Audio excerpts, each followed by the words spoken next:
everybody. Good morning. Yes, come on up, everyone. Lovely officials with me today. All right. Dr. Carson, come on up. Thank you so much. Good morning and Happy New Year, everybody. It's great to see you. It's great to be with a very packed room. I'm sorry we kept you all very busy over the holiday break. And I know there is a lot of news out there today, both here at home and around the world. I will be happy to take all of your questions on all of that news. But first, I'm really honored to be standing up here today with esteemed members of the President's Cabinet and his health team to make an important announcement with respect to the President's domestic promise to make America healthy again as we kick off the new year. In less than a year in office, the President and his incredible MAHA team have made real progress on this front. Here are just a few of the significant MAHA achievements thus far. More than a dozen food manufacturers and trade associations have made commitments to remove artificial and petroleum-based food dyes from their products. The Trump administration took strong action to bar hospitals from performing dangerous, irreversible, life-altering transgender procedures on children. The Trump administration announced funding awards to states through the Rural Health Transformation Program, an unprecedented $50 billion investment established under President Trump's One Big Beautiful Bill. The Trump administration has also worked with 18 states across the country to ban junk food purchases using SNAP benefits starting this year. And thank you for leading that effort, Secretary Rollins. Additionally, President Trump took historic action to secure most favored nation drug pricing and secured deals with major pharmaceutical companies to massively lower the cost of prescription drugs. And those effects are being implemented as we speak. Americans are going to continue to see the result of these incredible deals the president cut. And I know President Trump and this team behind me worked incredibly hard to lower those drug costs for Americans. On Monday, the CDC adopted common sense updates to America's childhood vaccination schedule based solely on the gold standard of science. This action empowers parents and physicians to make the best individualized decisions to protect our children, while also restoring much-needed confidence in our public health system. And as a MAHA mom myself, I'm very grateful for that. So thank you, Secretary Kennedy. To build on this progress, the Trump administration is now updating federal nutrition standards and guidelines to ensure that Americans have the most accurate, data-driven information supported by science and hard facts, not special interests or partisan ideology. President Trump has tasked two of the great individuals behind me, USDA Secretary Rollins and HHS Secretary Kennedy, with collaborating on this vitally important project. And today they are here to officially unveil the 2025 to 2030 dietary guidelines for America. These new guidelines are informed by the best and most reliable research on health and nutrition, particularly as it relates to the role of our diets and the prevalence of chronic disease in the country. They are also These guidelines are easy to read and understand, so every American, young and old, can access this information that literally has the power to change lives. But these are not just an updated guideline.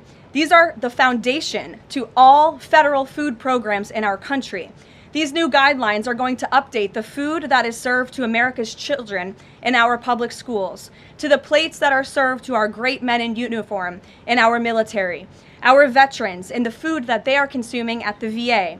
And these new guidelines are also going to impact nutritional programs for the needy in our country, such as WIC and Head Start. Unfortunately, for decades, federal dollars has promoted low-quality, highly processed foods that lead to scores of long-term health issues, which means Americans have gone broke because of these health issues.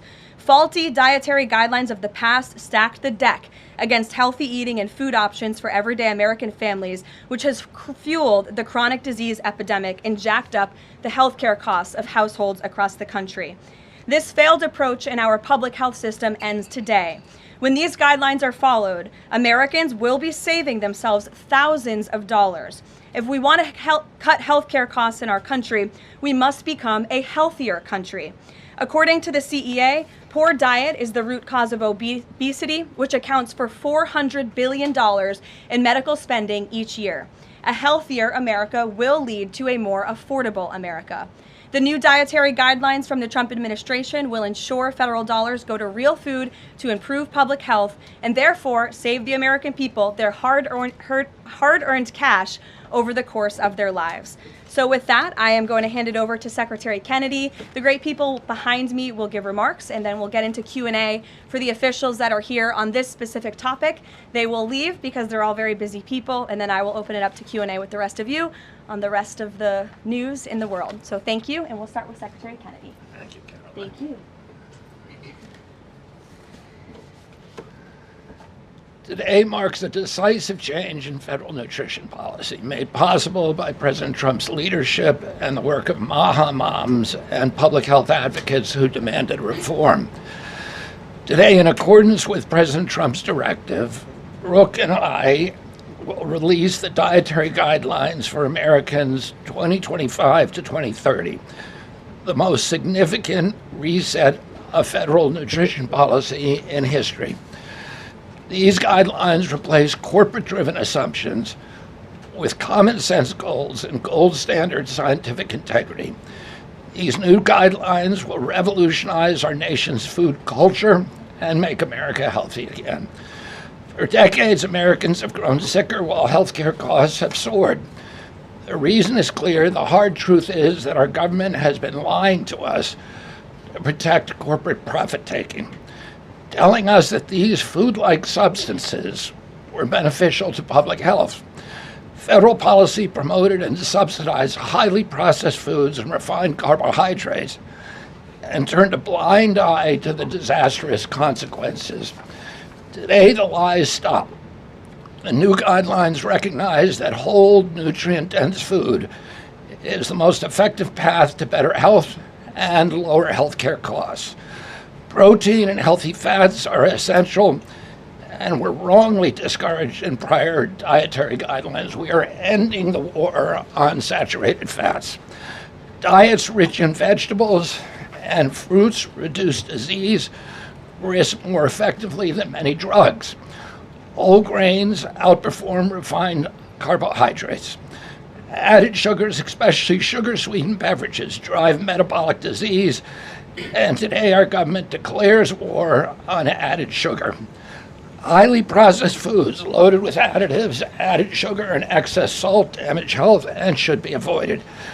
As Secretary of Health and Human Services, my message is clear: eat real food. Nothing matters more for healthcare outcomes, economic productivity, military readiness, and fiscal stability. The dietary guidelines shape dozens of federal feeding programs, including Head Start. These standards affect 45 million school lunches every day, meals for 1.3 million active duty service members, and food served to 9 million veterans in VA hospitals. Today begins the work of aligning those programs with affordable, whole, nutrient-dense food. Implementation requires coordination across the government. I'm working with many of my fellow cabinet secretaries to deliver results. I want to thank Bobby Mukamala, thank you very much, who is the president of the American Medical Association, for committing to mobilize the medical community on nutrition. And I thank also the American Academy of Pediatrics for partnering on this effort. I also look forward to working with Dr. Jay Bhattacharya and Dr. Marty McCary to fund and prioritize rigorous nutrition research at the NIH and at the FDA. The stakes are measurable and severe. A Johns Hopkins analysis estimates that 48% of every federal taxpayer dollar now goes to healthcare. The CDC reports that 90% of healthcare spending treats chronic disease. That means that 40%, 40 cents of every dollar that taxpayers pay in this country is going to treat diseases that could be averted through good food.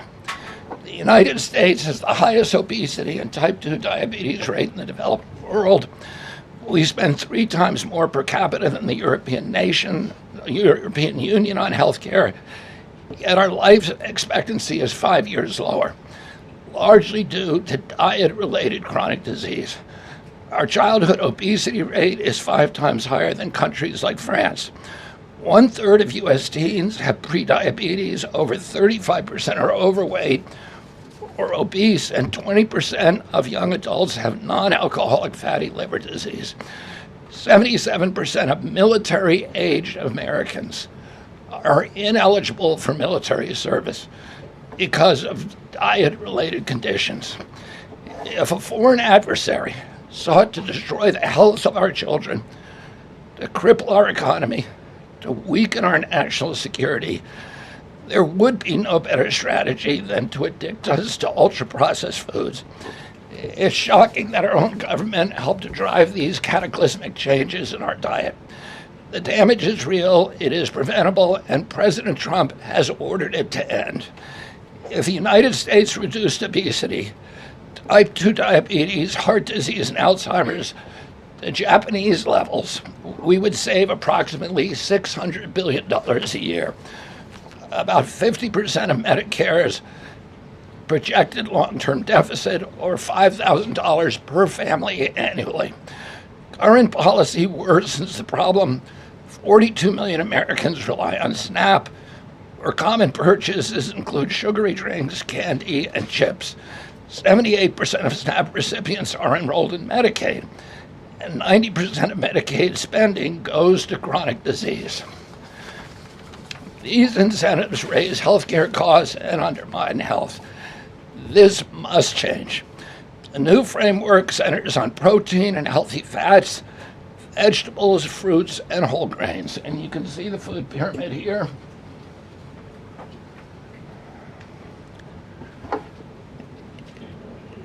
It's upside down, a lot of you will say. But it was actually upside down before, and we just righted it. For the first time, the dietary guidelines directly address ultra-processed foods and set firm sugar limits in federal procurement, driving a significant reduction in added sugar in school meals. I want to thank President Trump for his leadership and the partners committed to ensuring that federal food dollars support real food and better health. Thank you. And I want to introduce my partner and a friend, Brooke Rollins, who is an extraordinary collaborator on this. Thank you. Well, good morning, everyone. Happy New Year. What a honor to be here. I think this is Karoline's first press conference back, and what a great way to start the new year, 2026. I want to thank Secretary Kennedy. Your commitment to the well-being of Americans is such a blessing to this nation. We have been working on these new dietary guidelines really since almost day one. Bobby and I were voted on the same day and sworn in on the same day. So I think the partnership from minute one has been real and extraordinary. As Secretary Kennedy mentioned, America is in the middle of the worst chronic health crisis in our nation's history. Over 40% of the roughly 73 million children in the United States have at least one chronic health condition, and nearly 90% of healthcare spending goes toward treating people with chronic disease. Secretary Kennedy mentioned that, but it is really important to keep underscoring that fact. This crisis is unacceptable. It prevents Americans from living healthy and happy lives. And for decades under both Republicans and Democrats, federal incentives have promoted low quality, highly processed foods and pharmaceutical interventions instead of prevention. As a result, nutrient-dense whole foods grown by America's farmers and ranchers have been increasingly displaced. The Trump administration is acutely aware of this danger, and today this announcement is making a major step in doing something about it. Thankfully, the solution is simple and should be non-controversial: eat real food. This is the main message of the new Dietary Guidelines for Americans 2025 to 2030. To prioritize whole, nutrient-dense foods.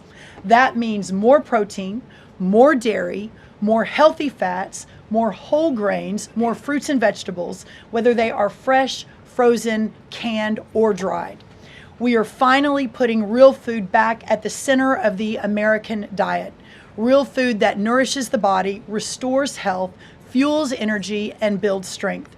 This pivot also leans into the abundant, affordable, and healthy food supply already available from America's incredible farmers and ranchers. By making milk, raising cattle, and growing wholesome fruits, vegetables, and grains, they hold the key to solving our national health crisis. And President Trump is mobilizing government to ensure families across America have greater access to these healthy foods. In the past 12 months, inflation has slowed and wages have risen for the first time in 5 years. Under President Trump's leadership, prices for everyday staples are declining and more help is on the way. Recent data show that fruits, vegetables, dairy, and proteins, including eggs, pork, and ground beef, are becoming even more affordable every day for our American people. American households enjoy the most affordable and abundant food in the world, and today's release only reinforces that reality. A healthy meal is within reach for all American families. These new dietary guidelines are a framework which is meant to be customized to meet the needs, the preferences, and the financial status of all American families. For example, a meal including such items as pork, or eggs, or whole milk, or cheese, tomatoes, other fresh and frozen fruits and vegetables, whole grain bread, corn tortilla can cost today right around $3 for that meal. $3. And soon USDA will finalize our stocking standards, which means that those businesses in America that take the SNAP benefit, what they are required to stock in order to take that benefit, by the way, that's almost 250,000 retailers across America, that very soon we will be finalizing that rule that will mandate all 250,000 retailers in America double the type of staple foods that they provide for America's SNAP households. This means healthier options will be in reach for all American families, regardless of circumstance, at levels never seen before in our country. These dietary guidelines are foundational to so many USDA programs, and their introduction marks the first step in connecting America's schools and dinner plates to the best of American agriculture. Make no mistake, under President Trump's leadership, we are restoring common sense, we are restoring scientific integrity, and we are restoring accountability to federal food and health policy. The new guidelines are all about putting the well-being of Americans first, exactly where it should have been all along. This is the foundation that will make America healthy again, not just for those of us alive today, but for our children and our children's children and those coming behind. I want to end by saying God bless American families, God bless the American farmer and rancher, and God bless America. What an honor now to introduce another great partner in this incredible work, and that is Dr. Mehmet Oz. Thank you. Congratulations to Secretary Rollins, Secretary Kennedy, and do want to express my appreciation for what the President has done overall to increase the affordability of health care. The biggest accomplishment perhaps for the health system abilities to drop down prices last year was the most favored nation drug pricing that Karoline mentioned. These are incredibly effective at reducing the costs, for example, of what the President calls the fat shot, the Ozempic, GLP-1s category of medications. We dropped them dramatically. But the best way to reduce drug spend in America is to not need the drugs in the first place.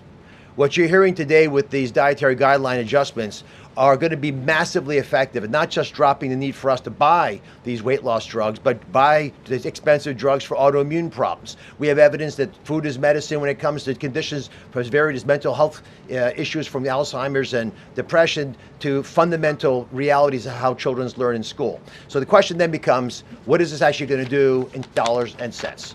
And I had the group at CMS run some numbers for us to try to give you concrete assessments of how much this will drop the spend that the federal taxpayer must make for Medicare and Medicaid. And I'm more optimistic today than ever that we can address the fast rising rate of healthcare expenses in America because of movements like this. Right now, we're increasing health expenditures in America at roughly twice the rate of the GDP growth. We will correct that if we can get America to be healthier, because you can't be a wealthy nation without being a healthy nation. So 2 numbers for you to remember. The first is $30 billion. Why?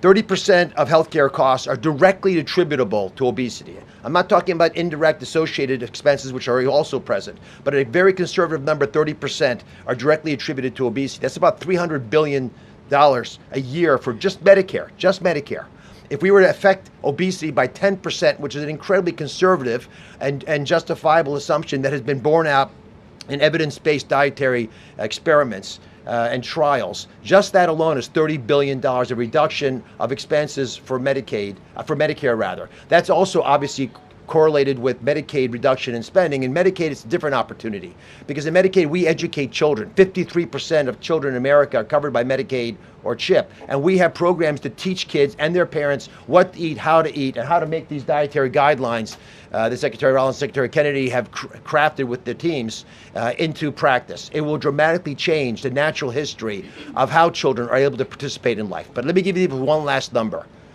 If we're able to get the average American, who today retires on average at age 61, get them just to work 1 year longer because they feel so vital, so strong, so bullish about their future because they're feeding their bodies nutrients that are essential to their high functioning productivity, we will increase the overall GDP of our nation by trillions of dollars. So we will reduce healthcare expenses. At the same time, we jazz up the U.S. economy with trillions of dollars created by the productivity of American workers. God bless you both for making the DGA feasible and making it perhaps the wisest investment we could make in our communities. Marty Makary is one of my closest friends, the powerful leader of the FDA who's been taking brave steps along the line and has additional insights. Thanks. Thank you, Dr. Oz. Today marks the beginning of the end of an era of medical dogma on nutrition. For decades, we've been fed a corrupt food pyramid that has had a myopic focus on demonizing natural, healthy, saturated fats, telling you not to eat eggs and steak, and ignoring a giant blind spot. Refined carbohydrates, added sugars, ultra-processed food. This study in JAMA now shows that 60% to 70% of kids are getting their calories from ultra-processed foods. That's an epidemic. We now have a generation of kids addicted to refined carbohydrates, low in protein. They are literally nitrogen negative because we've used old flawed studies that used urine nitrogen to estimate body protein metabolism, and they missed the mark. The old guidelines had such a low protein recommendation that we are increasing that by 50 to 100%. Kids need protein. The old protein guidelines were to prevent starvation and withering away. These new protein guidelines are designed for American kids to thrive, and they're based on science, not on dogma. We have 40% of our kids now with a chronic disease. It is not their fault. This is something that is the result of bad advice from the government and a medical establishment that for decades peddled research from a flawed 1960s model. Today, we are setting the record straight. This is not a willpower problem of our nation's kids. This is something adults have done to kids, and we're going to fix it. And so, as Dr. Oz said, the best way to lower drug prices is for people to stop taking drugs they don't need. We are going to finally address the root causes of our broken healthcare system: insulin resistance and general body inflammation, advanced by the protein-poor, micronutrient-poor, ultra-processed, refined carbohydrate diet that kids are addicted to today. And so, on behalf of the Food and Drug Administration, we are proud to be a part of this. We are grateful to be contributing to this work. Thank you, Secretary Rollins. Thank you, Kyle Diamantis, the best deputy commissioner for food at the FDA the agency has ever had.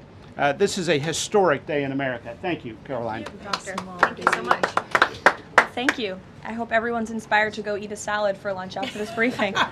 If anybody has questions on this topic, we will take a few and then we'll get into the topic. We'll start with our new media seat. If you have a question on this topic today, Jamie Franklin, she comes from the Conservator. Why don't you kick us off? Yeah, first of all, Karoline, congratulations on your pregnancy. We're so excited for you. Thank you. MAHA moms across the country, including myself, are just so excited by what this administration is doing to make our kids healthy again.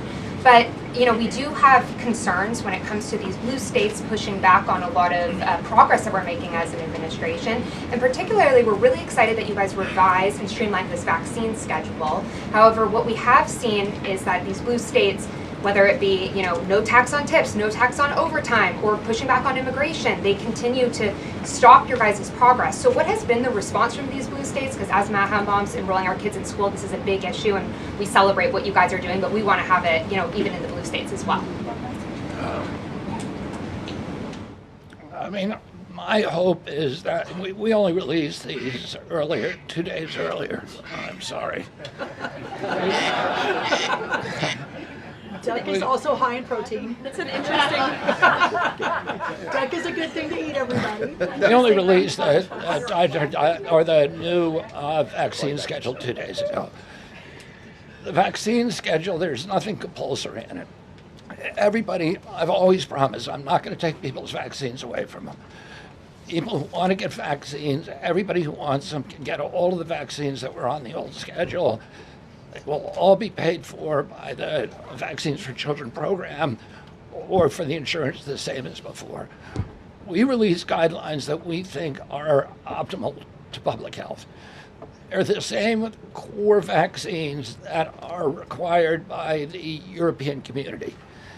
And those nations all have much better health outcomes than we do.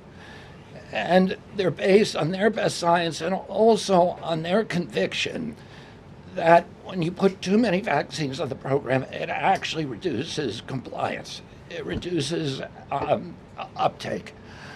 And so we want to maximize the uptake of vaccines by making sure that Americans know that we are making recommendations that are science-based, that are common sense, that are grounded in science.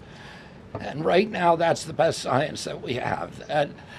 But again, there's 3 categories of vaccine. One is the core schedule, which resembles the European countries. The second is for people who have vulnerabilities, for high risk, and that doesn't change at all. And then the third is shared decision making, which any vaccine that was on the old schedule, you can continue to get. So people will make their own choices, and that's what democracy is about. I asked the boss, Karoline, for permission to add a little bit to this because I think it's really important. And by the way, Jamie, what a superstar you are. It's so fun to see you in this seat, Jamie Franklin. The blue state question is a really important one. And for those of us that are running agencies with these programs, I mean, I've talked to a lot of you already about how we have 22 blue states that won't give us their SNAP data so that we can figure out and ensure that those who really need these programs are actually getting these programs. Clearly, you all have been writing about Minnesota. California is next. We're looking at New York, some other states. The amount of fraud in all of these programs is absolutely stunning. And the challenge is, I mean, from Medicaid, et cetera, I know, Dr. Oz, you've talked a lot about that. This is a significant problem, and I think who's really harmed in all of this conversation and when these blue states aren't partnering with us to try to do this right is we say blue states and red states, but in those states there are all kinds of our citizenry and that aren't all Democrat or aren't all Republican. We had a poll that just came out that had about 85% of all Americans believe that states should turn their data over on SNAP so that we can figure out where the fraud is and ensure these programs are going where they need to go. So my request of these blue states and these blue state governors is partner with us. Let us figure out how to do this better. Let us make sure that whether it's the vaccine schedule or the SNAP program or the Medicaid program or the child care program, that we are doing everything we can to protect every tax dollar, but to also ensure those who need it the most vulnerable in our society, are getting the programs they need versus those who A, are not even supposed to be here, or B, are cheating the system. Thanks, Caroline. One of the changes that was made had to do with alcohol. Secretary Kennedy or Dr. Oz, could you explain the science behind the new language on not saying 2 drinks for men and 1 drink for a woman every day would be healthy, and whether or not the industry had an impact on the language of moderation versus just saying alcohol is not healthy and you shouldn't drink it? So alcohol is a social lubricant that brings people together. In the best case scenario, I don't think you should drink alcohol, but it does allow people an excuse to bond and socialize, and there's probably nothing healthier than having a good time with friends in a safe way. If you look at the blue zones, for example, around the world where people live the longest, alcohol is sometimes part of their diet. Again, small amounts, taken very judiciously and usually in a celebratory fashion. So there is alcohol on these dietary guidelines, but the implication is don't have it for breakfast. Right, this should be something done in a small amount with hopefully some kind of an event that might have alcohol added. But the general move away from 2 glasses of men, 1 glass of women, there was never really good data to support that quantity of alcohol consumption. That data was probably primarily confused with broader data about social connectiveness. Take a couple more. John? Thanks a lot, Caroline. Secretary Rollins, I'm curious about with these guidelines. They're not mandates, they're guidelines. What are the practical effects of these guidelines on public schools all across the country? Well, today begins thank you, John. It's good to see you. Today begins the first day now in a recalibration of the rules, whether it's school lunches, whether it's the SNAP program, whether it's that veterans were mentioned, our prison system, that now we begin the process of implementing and redrafting the rules to reflect what this new dietary guidelines for Americans actually is doing to our food system. So there is a lot of work to do. Nothing changes overnight, but as I think we've proven, this administration moves very, very quickly on all fronts, 7 days a week, 365 days a year, and so you'll begin to see some real changes coming very soon. As everyone is aware, for many of our most vulnerable in the margins in our communities, the school lunch is often the best place for our children to get the healthiest meal. Hopefully with stocking standards and reworking SNAP and the SNAP waivers we've done, that begins to change too. But right now, that is going to be the single most important, from my perspective, move forward, is the school lunches and making sure that we're getting the right amount, the best amount, and most nutrient-dense foods into the schools. Thank you. You also mentioned, Secretary Rollins, cost when you had your remarks a little bit earlier. Is eating healthier more cost effective? Is it cheaper than just having a diet of processed foods? I had a whole chart to show you, but left it in the back, unfortunately, that yes, indeed, that eating healthy, for the most part, we've got 100 simulations, is actually less expensive. The challenge comes is the access to those healthy foods, especially in parts of America where they have food deserts. They don't have a H-E-B or a Kroger or a Central Market. These are all Texan grocery stores, but whatever similar across the country.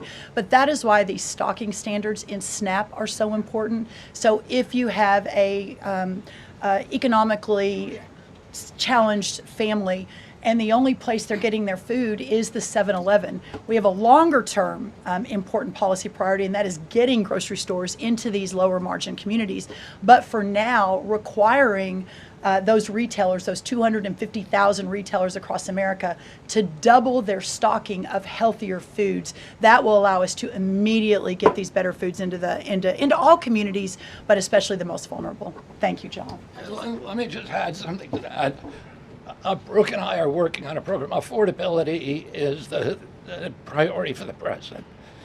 And we know we have to make it easy and accessible for healthy foods for every American. And we believe we can do that. We think affordable food is within reach of every American family. We are working on a education and information program that will allow American families all over the country to come onto our website and find the healthiest foods at the lowest cost for themselves. I'd also just add this. The idea that a cheap meal made of processed food is cheap is an illusion, because you're paying for it on the back end. You're paying for it with diabetes, with obesity, with illness. And if you internalize that cost of the meal, it would be a tiny fraction of the long-term cost of eating bad food. So we'll take one more in the white blazer. Thank you. Caroline. Secretary Kennedy, you mentioned healthy fats, but also ending the war on saturated fats. Can you clarify how much saturated fats Americans should be consuming? I'm going to let Marty take that since he wrote a book about it. Look, the old dogma in the 1960s when Eisenhower had his heart attack and Ansel Keys said it was the saturated fat. That's never been substantiated. And so that flawed research has become dogma over the years, and eventually the conversation was sidelined. In this new guidance, we are telling young people, kids, schools, you don't need to tiptoe around fat and dairy. You don't need to push low-fat milk to kids. And we are maintaining the 10% of calories as saturated fat in the guidance. The real issue is protein. The fact that 60 to 70% of the calories of kids today in America is ultra-processed food.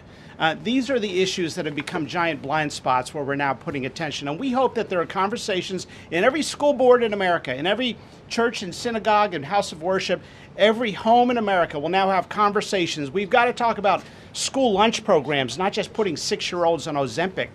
Food can be curative. We've got to talk about the microbiome and fiber and healthy whole grains and the good soil that food comes from and the healthy clean waters and good farming techniques. So that's the focus of this guidance. Thank you. Great. Some of you may be wondering why Dr. Carson is here. He is our National Nutrition Advisor working alongside Secretary Kennedy, and he's played a big role in this effort. So I want to thank you so much, Dr. Carson, for being here today. And thank all of you for being here today. I know you're all very busy people, and these people have a lot of questions on things other than diet, I'm sure. So I'm going to get to work, and thank you guys so much for coming. Thanks, everybody. Thank you. Thank you. Okay, thanks. All righty. Great. Does anyone have any questions? Rachel, why don't you start? Thank you, Caroline. The president has been adamant that he is now in charge of Venezuela, but Delcy Rodriguez said the government of Venezuela runs her country, no one else, saying, quote, there's no external agent governing Venezuela. So which one is it?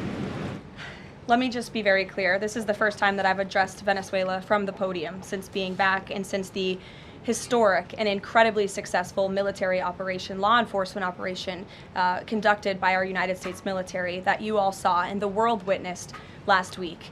The skill, the might of the United States military and our country under the leadership of this president is on full display to the rest of the world. And let's just set the record straight. There isn't another military in the world who could have pulled off this operation. There is not another president in the world or in our nation's history who had the courage to authorize such a mission.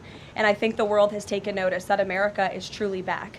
With respect to Venezuela, the Trump administration, led by Secretary Rubio, the vice president, and the president's entire national security team, is in close correspondence with the interim authorities in Venezuela. We obviously have maximum leverage over the interim authorities in Venezuela right now, and the president has made it very clear that this is a country within the United States, the Western Hemisphere, close by the United States, that is no longer going to be sending illegal drugs to the United States of America. It's no longer going to be sending and trafficking illegal people and criminal cartels to kill American citizens as they have in the past. And the president is fully deploying his peace through strength foreign policy agenda.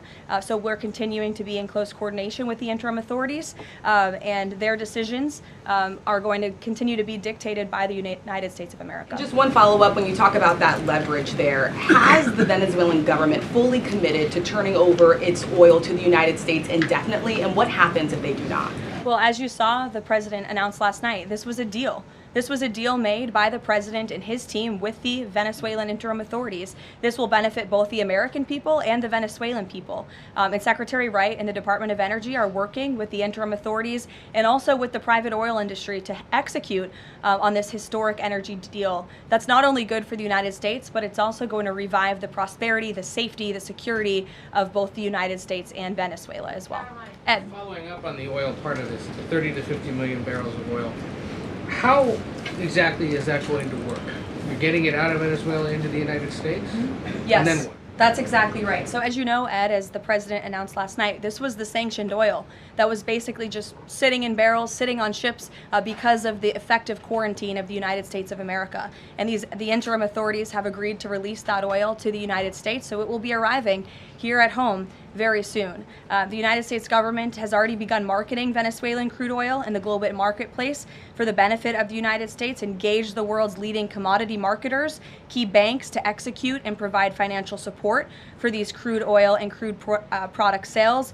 All proceeds from the sale of Venezuelan crude oil and products will first settle in U.S.-controlled accounts at globally recognized banks to guarantee the legitimacy and integrity of the ultimate distribution of proceeds, and those funds will be dispersed for the benefit of the American people and the Venezuelan people at the discretion of the United States government. It sounds like it requires a lot of private sector engagement and agreement And from the oil industry and the banking industry. Do you have that yet? There's a lot of private sector engagement that's happening right now. As you know, Secretary Wright, our energy secretary who's heading up this big project, is in Florida today meeting with some of these oil executives. And as we confirmed earlier, they will also be at the White House later this week. So they are absolutely eager to invest. They're eager about these opportunities. And Secretary Wright is a very well knowledgeable guy when it comes to oil and energy, and he's the perfect man for the job. Another corner of the world Sure. there, real quick on Go Iran. ahead. Go ahead. So just to follow up on the oil, 30 to 50 million barrels is an initial tranche, if you will, and then what happens after that? What I won't get ahead of the plans that the president and his team are currently speaking with the interim authorities about, but rest assured, there is a long-term plan here. Secretary Rubio and the entire team are working diligently on it, and this is just sort of the first action that you all are seeing. Ed. Thanks, Caroline. So in order to get these oil companies to invest billions in Venezuela, how will the U.S. reassure that their workers will be safe in Venezuela? Could there be troops involved? At this point in time, as you know, there are no troops on the ground in Venezuela. The president, of course, reserves the right to use the United States military if necessary. It's not something he wants to do. Diplomacy is always the first option, as you saw. He tried that with Nicolas Maduro, but unfortunately, he was an illegitimate dictator and an unserious person. And so President Trump authorized this law enforcement operation, and now Nicolas Maduro is sitting in a prison cell in New York. So certainly the president is going to do what's in the best interests of the American people, and that includes workers from our energy and oil industry as well. With that meeting tomorrow, what is the message the president is going to give to the oil executives, and what does he want to hear? Well, the meeting is on Friday, and it's just a meeting to discuss, obviously, the immense opportunity that is before these oil companies right now. Stephen. Thank you, Caroline, and congratulations again. Thank you. The New Yorker had a story yesterday on the vice president, and it questioned his, quote, notable absence on Venezuela. And the sub-headline asked, was the vice president's exclusion from the operation in Venezuela an expression of his anti-interventionist ideology or political calculation? Would you be able to discuss the vice president's role in Venezuela policy? I did see that report in the New Yorker, and quite frankly, I laughed out loud because it's very clear it's a fake report that's trying to sow distrust and division amongst the president and his team. Let me just be very clear. The vice president has been involved in all policy. He is the right-hand man of the president on all policy matters, including Venezuela policy. He was, of course, read in and deeply involved in this operation from the very beginning. And he was present on the night of the operation via secure communication at a different location as to not damage the operational secrecy of this mission that was so incredibly important to ensure that this mission could be carried out successfully without endangering our troops. Sure. The U.S. seized a tanker recently. Russia specifically asked the United States not to seize that tanker. Does this action risk a larger conflict with Russia? I believe you're referring to the Bella 1 tanker that was seized this morning. The Department of Justice and the Department of Homeland Security, in coordination with the Department of War, did announce that seizure this morning for violations of U.S. sanctions. I've spoken about the enforcement of our sanctions policy at the podium prior to the new year, and this administration is going to fully enforce the sanction policy of the United States. The vessel this morning was seized in the North Atlantic pursuant to a warrant issued by a U.S. federal court after being tracked, and this was a Venezuelan shadow fleet vessel that has transported sanctioned oil, and the United States of America, under this president, is not going to tolerate that. I would also just add the vessel had a judicial seizure order, and the crew, so that means the crew is now subject to prosecution for any applicable violation of federal law, and they will be brought to the United States for such prosecution if necessary. Kelly. Caroline, Happy New Year to you. Thank you. You I'd too. like to talk to you about a couple of things real quickly. The first question about the Venezuelan people. As you know, there's some 8 million Venezuelans here, some of them celebrating in the streets. There are Venezuelans on the ground who are concerned about their safety. What does the Trump administration, what is it doing to actually help people in Venezuela understand that they will be secure throughout this transition? I think the fact that this president actually followed through on the long-held promise of the United States of America, the bipartisan promise to take down the illegitimate Maduro regime, should give assurance to the Venezuelan people and also Venezuelan Americans who fled this communist regime for a better life here at home, that this is a president who is serious about taking down illegitimate regimes and who is also serious about securing the security of the United States of America, including the Venezuelan American people. And I would just add that this is something that not just Republicans and President Trump have talked about for a very long time, but it is also something that Democrats have advocated for. In 2020, Chuck Schumer said that that at the time, President Trump had not brought an end to the Maduro regime. The Maduro regime is more powerful today and more entrenched today than it was when the president began. Now you hear Chuck Schumer out there saying this is reckless. The American people and the Venezuelan people should be in fear. But this is something that Chuck Schumer has long advocated for. Senator Chris Van Hollen, same thing, had said that the United States is going to use its leverage and influence to push for negotiations to transition to the truly elected leader. This was under President Biden. We know Maduro and his cronies don't want to go quietly into the night. The U.S. needs to work to ratchet up the pressure. Now, Senator Holland says it's an illegal act of war to get rid of Nicolas Maduro. So the hypocrisy is really astounding here, and thank you for giving me an opportunity to point it out, Kayla. Sorry, go ahead. Yes. So there are reports that the administration is demanding that Venezuela cut ties with China, Russia, Iran, and Cuba. Can you confirm? I'm sorry? Reports that the administration has essentially demanded that Venezuela cut ties with China, Russia, Iran, and Cuba. Can you confirm that? Well, those alleged demands were made in a classified briefing by Secretary Rubio, and I know that there's a lot of leaks coming out of these classified briefings, so I'm not going to confirm or deny or get into what the Secretary has said in classified settings to members of Congress. But I think that the administration has made it quite clear to the interim authorities in Venezuela that this is the Western Hemisphere, and American dominance is going to continue under this president. If I could just ask, there have also been reports that the U.S. could potentially buy Greenland as one potential option on the table. What would such an offer look like? Is there anything monetarily you could provide, any details there? Well, that's something that's currently being actively discussed by the president and his national security team.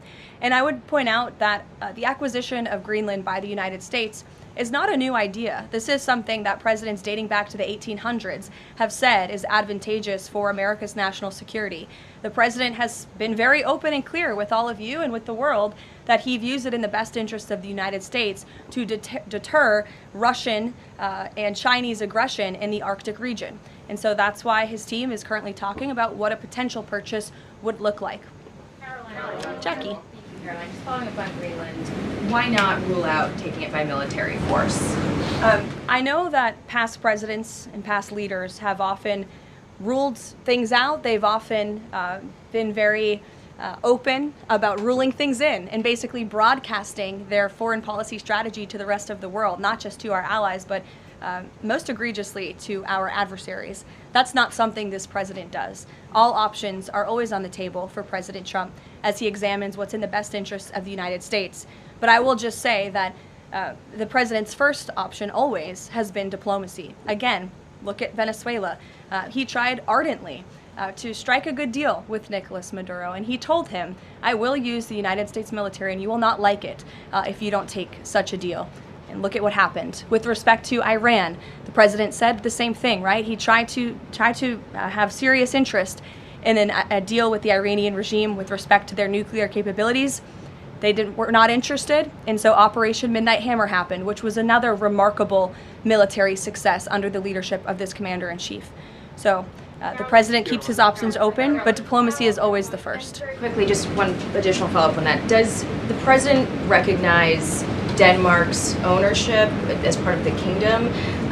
Because there have been some Republican senators questioning the claim that Denmark has to Greenland. Is the president in that camp with them, questioning the legality of I have not heard him question it personally, but you're welcome to ask him yourself next time you have the chance. Sanctions are being lifted for Venezuela. We got to lift some sanctions to let the oil come in. Can you talk about that just very briefly? Yes, so the U.S. is selectively rolling back sanctions to enable the transport and the sale of Venezuelan crude and oil products to the global markets, yes. Karoline. Annie. Thank you. There are some reports from Venezuela that the country's leaders are cracking down on the population, specifically suppressing public expression of support for Maduro's ouster. Is that kind of behavior consistent with what the president wants to see, how the president wants to see the leaders take on the population? It would not be consistent, and I'll let the president's national security team speak further on that. I know they are well aware and tracking. Kelly. Two questions. One, on the seized vessels, the Bella, the Sophia, can you tell us where they're headed, what happens to any existing cargo, and you referenced personnel but potentially facing prosecution. That's one thing I'd like to follow on. And then on the Bella. Yes, okay. And on Annie's question, if I could also ask, does the administration believe that the interim regime should release all political dissidents and prisoners and return detained Americans? That's not a question that I've personally spoken about to the president with, so I will let him answer that question. I don't want to make new policy at this podium today with respect to Venezuela. With respect to the two ships that you mentioned, I spoke with you about the Bella 1. There was another vessel this morning, the Sophia, that in coordination with the Department of War, the Department of Homeland Security apprehended it. This is a stateless, sanctioned, dark fleet motor tanker, and this occurred without incident. This vessel was operating in international waters and conducting illicit activities in the Caribbean Sea. The U.S. Coast Guard is escorting the Sophia to the United States for final disposition. To answer your question, Kelly, directly, this was through Operation Southern Spear. The Department of War is unwavering in its mission to crush illicit activity in the Western Hemisphere. And as the President has repeatedly stated, we're going to defend our homeland and restore security and strength across the Americas. Dasha, go. Caroline, thank you and Happy New Year. Thanks, you too. Two questions, one on Venezuela, one on Greenland. You've repeatedly at the podium called the current leadership in Venezuela interim leadership. There are Republicans and Democrats alike that say they want to see elections in Venezuela. The president has said it's too soon to do that right now, but is there a timeline for elections in Venezuela? Is he committed to seeing that this year, for example? You just said the president has answered that question, so I will reiterate what the president has said a few times now to all of you, which is that it's too premature and too early to dictate a timetable for elections in Venezuela right now. Caroline, you just talked to Jackie about diplomacy first, right? The Danes have repeatedly said they are willing to collaborate on all of the concerns that the president has, whether it's more troops, mineral rights, intelligence sharing. Why does the president feel he needs to own Greenland and not and put out the threat of military action when this could be done through diplomacy? Well, who said diplomacy isn't taking place behind the scenes, Dasha? I mean, the president is interested in diplomacy. His national security team is as well. And of course, he's always willing to pick up the phone for everybody and hear out their concerns. But the president is the president of the United States of America, and he's always going to be very clear about what he views as being in our nation's best interest. Reagan. Caroline, I have a question for you on Venezuela, and then I'd love to ask you about Minnesota and Tim Walz. Sure. On Venezuela, I'm wondering, does the administration hope to start sending more Venezuelan migrants back home or have them self-deport if the situation in the country improves? As far as I'm concerned, the policies of the Trump administration and the Department of Homeland Security have not changed. All those illegally present in the country are subject to deportation.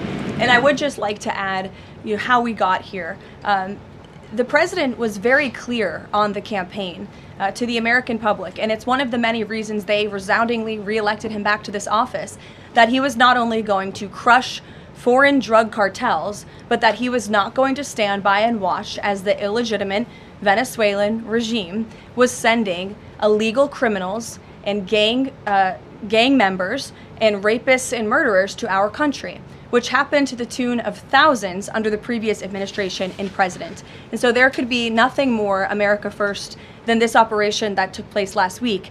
And I would just remind all of you in this room that there were innocent Americans like Jocelyn Nungare who lost their lives at the hands of dangerous Venezuelan criminals who were sent here by the Maduro regime. And that has been the president's North Star and guiding principle throughout his entire policy since January 20th. Tim Walz in Minnesota. Does the administration believe that Tim Walz potentially dropped out of the governor's race because he could be under criminal investigation? I don't know if there's a criminal investigation. If there was, I wouldn't be able to comment on it from up here, to be honest with you. But I think Tim Walz probably dropped out of the race because he realizes he no longer has the support of the people of his own state, which is a remarkable downfall considering he was the number 2 on the Democrat Party's ticket just about a year ago. When it comes to Minnesota, the fraud that we have seen, the wide scale of fraud is really remarkable. It's egregious. I would encourage every single journalist in this room to go to Minnesota and to cover it yourselves. As for the Trump administration, we have officials who have been on the ground almost every day. Secretary Noem was there yesterday. Secretary Bessent will be traveling there later this week to talk about the fraud and to do a roundtable on this very topic. And I would just like to leave you with an update. To date, the Department of Justice has charged 98 total defendants in several Medicaid fraud and related case programs. 64 were convicted, and 85 of the 98 charged were of Somali descent. The DOJ has also issued over 1,700 subpoenas, executed over 130 search warrants, and they have now added more attorneys to their office there to absorb the case flow. DHS is on the ground going door to door conducting large-scale criminal and HSI investigations. They have also sent approximately 2,000 agents to Minneapolis to assist with law enforcement and immigration enforcement. As I said, Secretary Noem was on the ground yesterday. The Department of Health and Human Services has also begun requiring a justification and photo evidence for all child care related payments nationwide, and they required Minnesota to conduct a full audit of all child care centers. They also froze $185 million in funding to Minnesota. And Dr. Oz, who was just here, also notified Governor Walz they're going to begin auditing Medicaid recipients and deferring payments on claims based on waste, fraud, and abuse. The Department of Labor is also conducting a targeted review of Minnesota's unemployment program. Department of Agriculture requiring Minnesota to conduct recertification for SNAP recipients, and HUD has launched investigations into the public housing. SBA has also suspended nearly 7,000 borrowers amid suspected fraudulent activity. So, with all of that, rest assured this is an all-hands-on-deck effort from the entire administration to get to the bottom of this and to ensure that the ripping off of taxpayers in the state of Minnesota, and it won't just be Minnesota, it'll be any state across this country where fraud has taken place, and we are protecting law-abiding, tax-paying American citizens. Phil. Thank you, Caroline. Just to follow up on Greenland, there are treaties already on the books that give the United States access to the island. They can construct and maintain military bases there. We can house personnel on the island. The U.S. has control of landings, takeoffs, anchorages, etc. So I'm curious if you could just spell out for the American public, what specifically would the U.S. gain by taking control of Greenland that the U.S. doesn't already have access to right now? More control over the Arctic region and ensuring that China and Russia and our adversaries cannot continue their aggression in this very important and strategic region. And there would be many other benefits as well that, again, the President and his national security team are currently talking about. Jeff, I'll give you another one. A broad understand that question on foreign policy. Are you concerned about increasing tensions with Russia because of the tanker seizures? And how does the U.S. action in Venezuela impact the ongoing relationship with China and the President's relationship with President Xi? I think the President has very open, honest, and good relationships with both President Putin of Russia and also President Xi of China.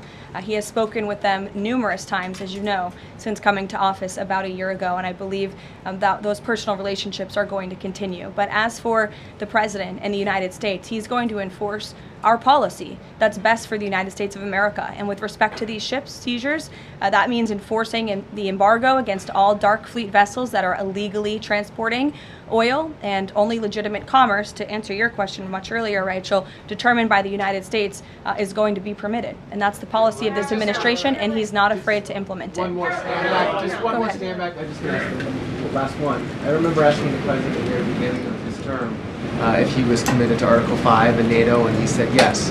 Has his stance on NATO or his commitment to NATO changed? Did you see his statement earlier today? He said, we will always be there for NATO, even if they are not there for us. And I think that answers your question directly. Yes. Just to follow up on what Jeff was saying there, will the president commit that if any NATO members are attacked, the United States will come to it? Again, the president addressed this directly himself this morning after seeing the coverage from all of you in this room on television, and he made it very clear, we're always going to be there for NATO, even if they have not done right by the United States of America.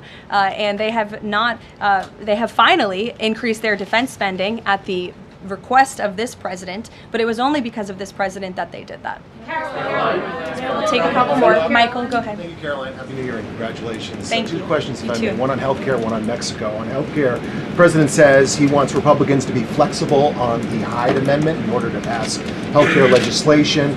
What is the White House's message to pro-life voters who say federal funding for abortion goes against their values?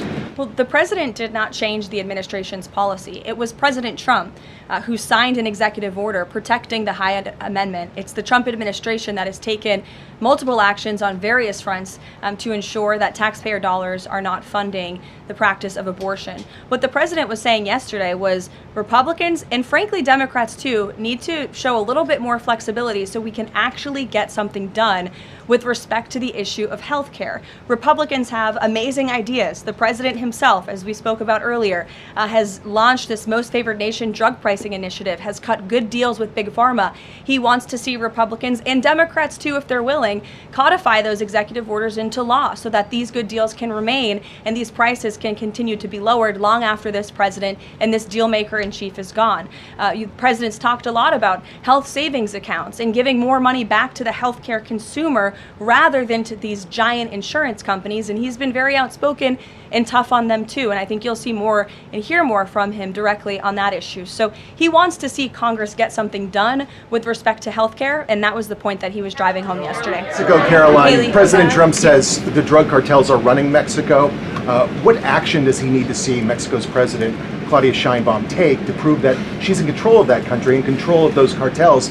And does the White House believe she's able to do that without U.S. intervention?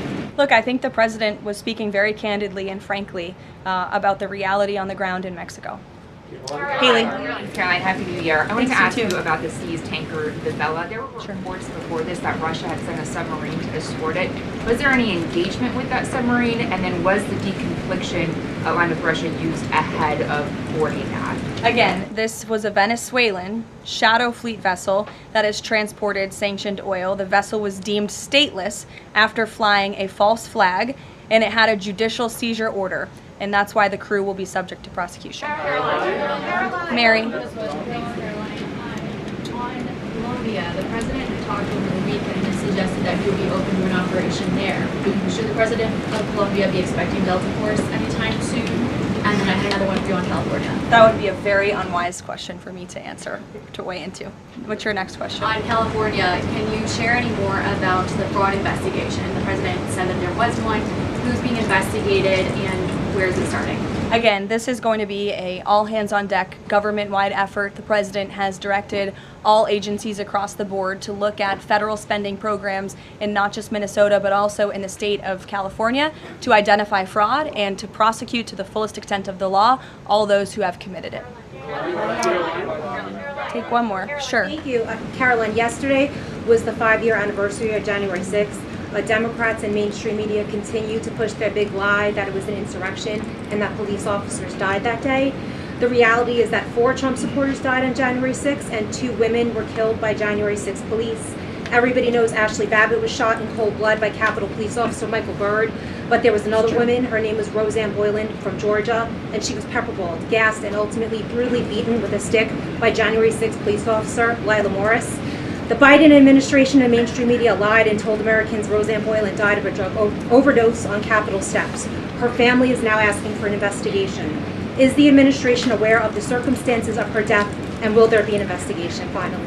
Well, for investigation, I will have to defer you to either the FBI or the Department of Justice, and I'm sorry to have to do that. But with respect to all of the facts that you just laid out, the White House relished the opportunity yesterday to actually create a new website to share the facts with the American public, but also all those in this room. We knew the media would be covering January 6th quite a bit because they think it's something that the American people are still believing their lies on. They think it's something that still helps their case against this president. Obviously not, or else he wouldn't have been reelected in an overwhelming fashion in November of last year. And so I would encourage everyone to take a look at the website. It's quite well done. And thank you all very much. It's great to be back with you.